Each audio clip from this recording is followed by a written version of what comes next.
Alright guys, I'm very happy and glad you all made it today, and I got a story I want to tell you. It's a story about David and Absalom. David is the second king of Israel, and Absalom was his son. And Absalom at this point in the story is wanting to take over the kingdom, and the kingdom of Israel, and he wants to be king now, and has mustered up a whole bunch of people in the Israel kingdom that are with him, and so now he's decided to either attack his dad or overthrow the kingdom through war or whatnot. And so, and all of it, I hope is what you could learn from this story is, always ask yourself before doing anything, what would Jesus do? And maybe not just ask Jesus or yourself, but ask Jesus, what would you do in whatever situation comes? Because Jesus says if we practice the things he preaches, then it's like building our house upon a rock. And if a storm comes, or violence comes, if anger comes, if any situation arises that takes us out of our normal everyday life, we'll have the ability to make a wise, discerned decision, because Moses and in the Bible and Jesus says the same, that we are to love our enemies and bless those who seek to curse us. So in this story, we're gonna see that, God says, anyone who tries to curse you will be cursed, and anyone who blesses you will be blessed. But that goes for the entire nation of Israel, and we're not just talking about that nation there and Jerusalem there in that part of the world. He's talking about all of his people, wherever they may be. They may be scattered all over this earth, but in that we're going to see and be able to identify kind of the devil's works, and how the devil can use people to as a tool to perform his works and stuff. So one of the ways you could curse somebody, it's not just, God, I pray you throw this person in hell forever. That's not exactly what he's talking about. A curse could be, say you're slandering someone or gossiping about someone, and that someone's not here, but you're talking bad about them, like, hey, remember Jimmy and that big zit he had on his nose? Oh, disgusting. And then you start breaking down their character and their integrity, that type of thing. And so that could be like a curse to them, saying bad stuff about someone, and then they come and everybody's now doesn't like them. That's one example. Maybe another example of being cursed is when you're told over and over you're not good enough, you're not smart enough. People use angry, mean, abusive words to you. And then you begin to believe those words. You begin to believe I'm not smart enough, I'm not good enough, or whatever it is. And that leads you down into a place of depression or self, you've lost your self-worth. And in those kind of ways, those curses could happen. So there's many things that describe what a curse is, and in all things we're to bless people, we're to encourage people, build them up, and that goes, if we do all that throughout our town and our city, pretty soon nobody's should have any reason to be angry or upset or seeking violence, and because God in all of it truly hates violence. Because all the children of the earth, all the humans of the earth are God's children. There's only one creator, and there's only one human being. And that's all there is. And although we're all claim and proud of each race, God doesn't see males, females, Jews or Gentiles, any race. He only sees his children, simply his son. And that's the thing what the devil always is trying to do, is get us to fight amongst each other, or to find a reason to hate each other. So Absalom here in this story is ready to confront his dad, and his dad is very, very well versed in all the Bible, and he's the only king of Israel that gave his whole heart to God and to the teachings and instructions of God. So when we hear of God, and we watch the movie Star Wars, the entire movie of Star Wars is written and based upon the Bible. Like, without the Bible, there would be no Star Wars story, because, Luke is magically has no father, right? He's born, well, that's like Jesus, but they take this story and they put a little magic or twist to it, and then place it into a future time. So when they say, like in that movie, the Force, and they're talking about the Force, and what is that Force?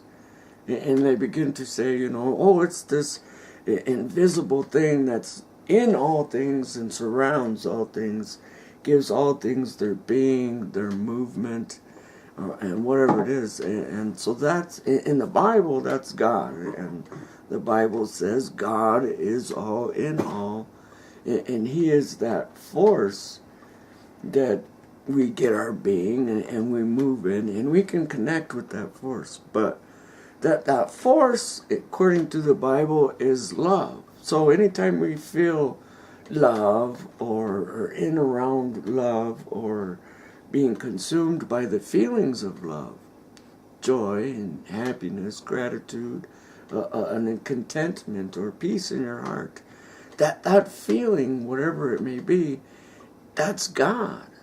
That's Him. He is love. He's the force. And although we don't visibly see love, we can know exactly what love is as soon as we, meet a wife or girlfriend or whatnot. We kind of come to understand that. Or if we had children and we loved our son. And so we get to come to see that even though David's son Absalom is rebelling against David to the point he wants to kill him, David refuses to engage with him in war or any kind. In fact, he gathers up all his household and everything except for 10 concubines. And back in those days, they had many wives, and concubines were not wives, but they were girlfriends. And they were all part of taking care of the household. And if you had 8 wives and 14 children, you needed nursemaids and people to help raise all these children, taking care of everything. And that's kind of what a concubine was. And although they slept with their concubines and their wives and everybody in town, that they had a real problem with only loving one person. That's another part of the story. But so anyway, David, because this is his son and he loves him, and even though his son is in a place of anger and hatred, he will not engage in a battle with him. And so Jesus says in his teachings that we are to love our enemies, and in fact, we shouldn't find the need to resist evil or our enemies. So in the same way, this guy comes to, in the form of wickedness, gonna kill his dad. He doesn't resist it. He doesn't get his army all together and, how dare you, I'll show you, you young whippersnapper, or whatever. Instead, he's just going to not resist it at all. And if you want the kingdom, then here's the kingdom. And he walks away and he leaves. And then here's where the story comes. So when David had gone a short distance beyond the summit, there was Ziba, the steward of Mephibosheth, waited, and he was waiting to meet him. He had a string of donkeys saddled with a loaded with 200 loaves of bread, 100 cakes of raisin, and 100 cakes of figs, and a skin of wine. Then the king, and this is David speaking, King David asked Ziba, "Why have you brought me these?" And Ziba answered, "The donkeys are for the king's household to ride on. The bread and the fruit are for the men to eat, and the wine is to refresh those who become exhausted in the desert." So Ziba, even though he's leaving, he chooses to give the king a blessing. He chooses to bless him. And so in the teachings of Moses and all the Israelite people are all supposed to be living according to the teachings of Moses. And so he says, "I will bless those who bless you." And David represents Jesus, and how if Jesus was king here on earth, this is probably how Jesus would run his kingdom, as according to David, who had a heart for God and his laws. And so he blesses him back. And he says, then the king asked, "Where's your master's grandson?" Ziba said to him, "He is staying in Jerusalem because he thinks today the house of Israel will be giving back to my grandfather's, given me back my grandfather's kingdom." Then the king said to Ziba, "All that belongs to whatever, this guy's really long name, Mephibosheth, is yours." And he says, "You can have the kingdom." "And I humbly bow," said Ziba. "May I find favor in your eyes, my lord the king." So, just as God is truthful to what he says, David, being a representation of what God is, being truthful to what he says, and that he has a boundary, he has something governing over his life, kind of like the Force and the Jedis.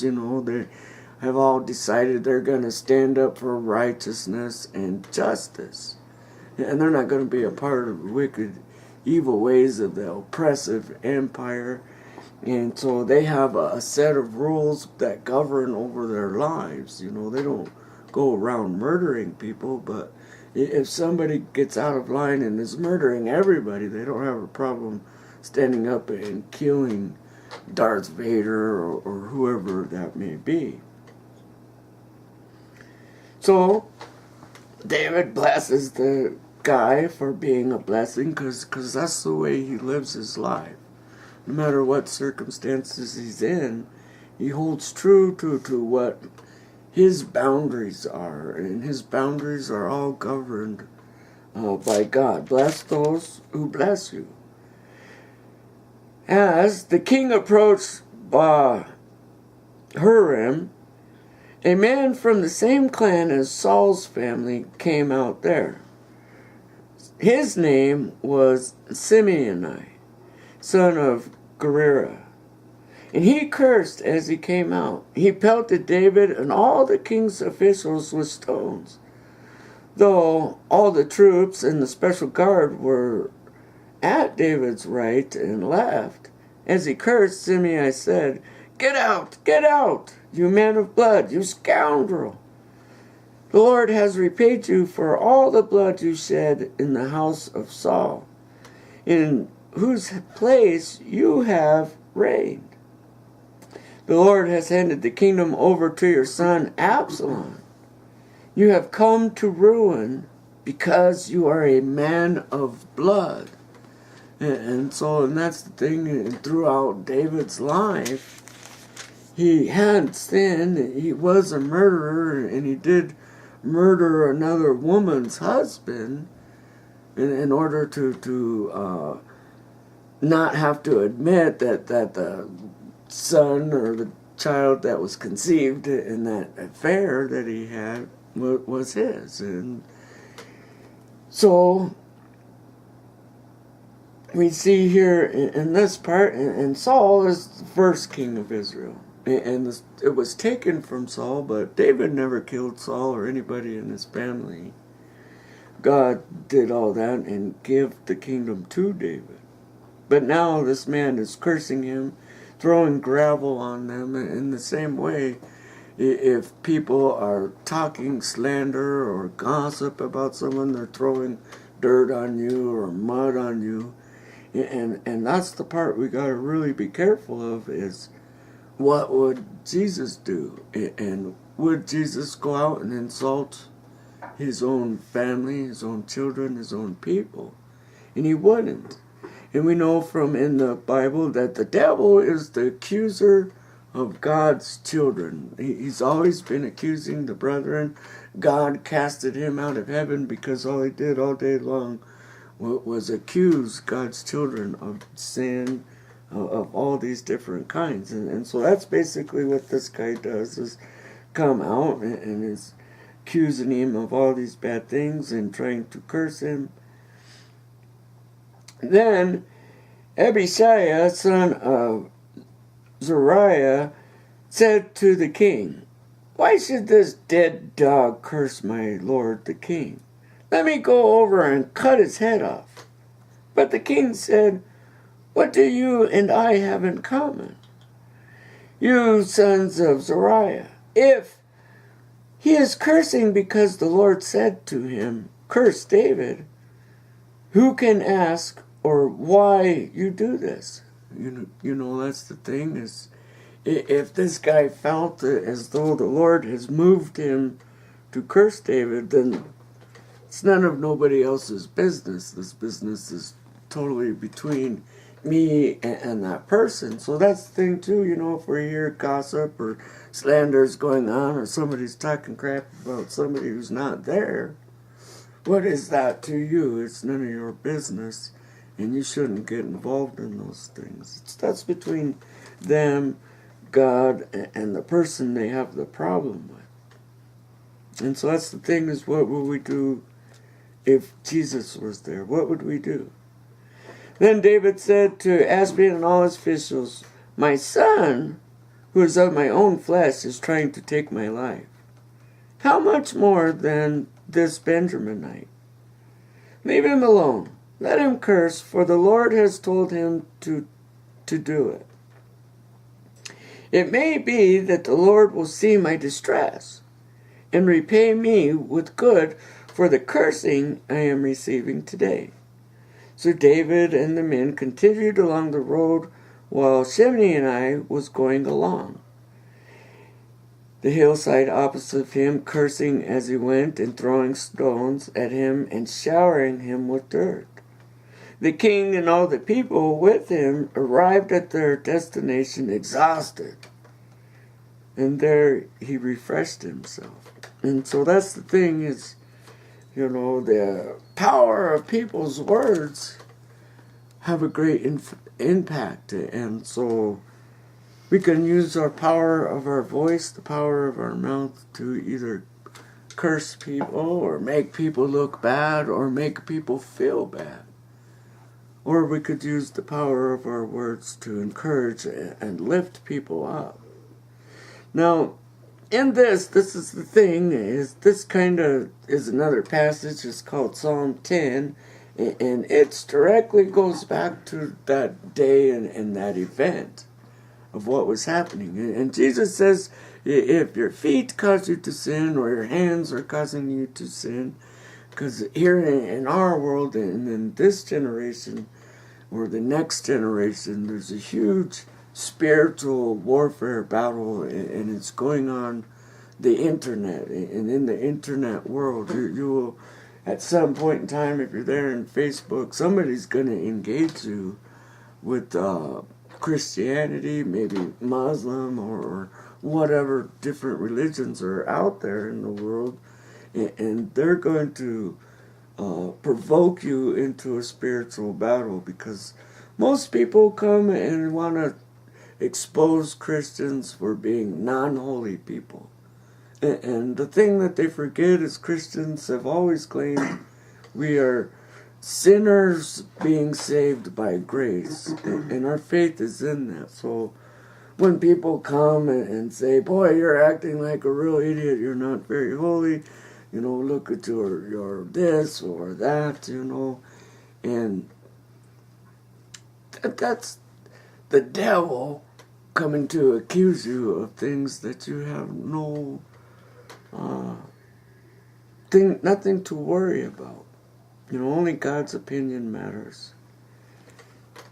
And so this is what it says. And this is Psalm 10. Alright, so we're going to identify the wicked person. So remember, when you're engaging in those internet conversations or whatever, what is it, or who is it we are? And it says, "Why, O Lord, do you stand far off?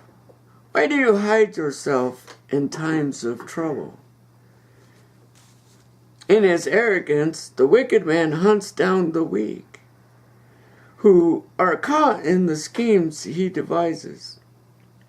He boasts of his cravings of his heart. He blesses the greedy and reviles the Lord. In his pride, the wicked does not seek him. In all of his thoughts, there's no room for God. His ways are always prosperous. He is haughty or boastful or always bragging. And your laws are far from him. He sneers at all of his enemies. He says to himself, nothing will shake me. I will always be happy and never have trouble. His mouth is full of curses and lies and threats. Trouble and evil are under his tongue. He lies in wait near the villages. From ambush he murders the innocent, watching in secret for his victims. He lies in wait like a lion in cover. He lies in wait to catch the helpless. He catches the helpless and drags them off in his net. His